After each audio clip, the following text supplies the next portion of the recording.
Building Futures is determined to help the youth change the trajectory of their lives through design-build workshops. Here to tell us more is founder and co-director Frank Lorberbaum. Mr. Lorberbaum, yes. What do you do? What do I do? Well, I'm the director of the organization. I work full-time for it. Building Futures, we started about 6 years ago. Myself, I'm an architect and builder and cabinet maker with Gay Lorberbaum. Is a full-time senior lecturer at Washington University School of Architecture, and Paul Krautman, organic farmer and cabinet maker, started Building Futures. We felt there was really a need to supplement the education that our kids are receiving, and especially in the city schools. So we started a program for mostly economically disadvantaged kids, kindergarten through 12th grade, to teach them to design and build. Tell me something. Yes. Why reach out to these kids? Does it make a difference when you're able to, what do you teach them that you think does make a difference? Well, we teach them in a real world setting. I think that's a key to the difference what we do versus what they get in school.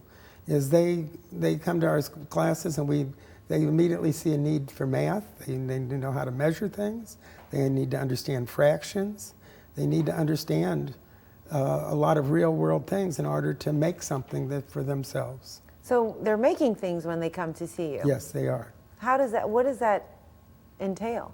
Well, we teach design and build. First, they need to figure out what they're going to build.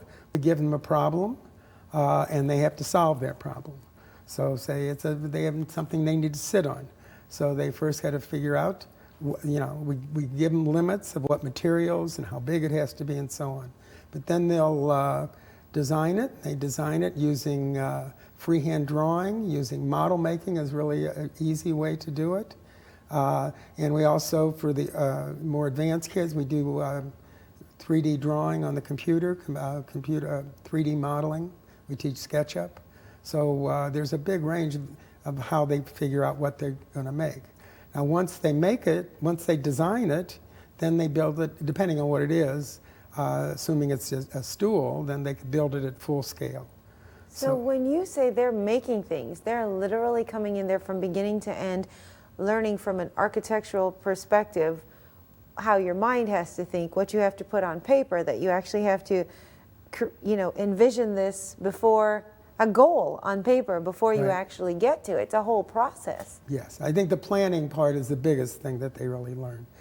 We don't let them just come in and start hammering and nailing and picking up pieces of wood and putting it together. They've got to figure out, how big it is before they cut it. So it's really, there's a lot of problem solving, there's critical thinking. We work sometimes in teams, so there's communication skills that they're learning. And it's all real world stuff. When the kids come to our classes, within 5 minutes of them hitting the door, they've got something in their hands they're doing. You just named problem solving, critical thinking, working together. Tell me how developing those particular skills impacts a young mind, a mind, period. Mm-hmm. Well, it certainly has a tremendous impact on them. I don't think they really get that much of an opportunity in a lot of our school settings today to do that. And that's what we really need to survive and to really excel in their future working lives as an employee, as a husband or wife, as a member of the community. Wow. We have to take a quick break, but when we come back, you just moved into a beautiful facility. Let's talk about how that came to be and what kind of an impact that facility has the ability to have on the community. Free of charge, too. Yes. Let's take this break and we'll come back. Stay with us at STL Live. We'll have more with Building Futures after this break.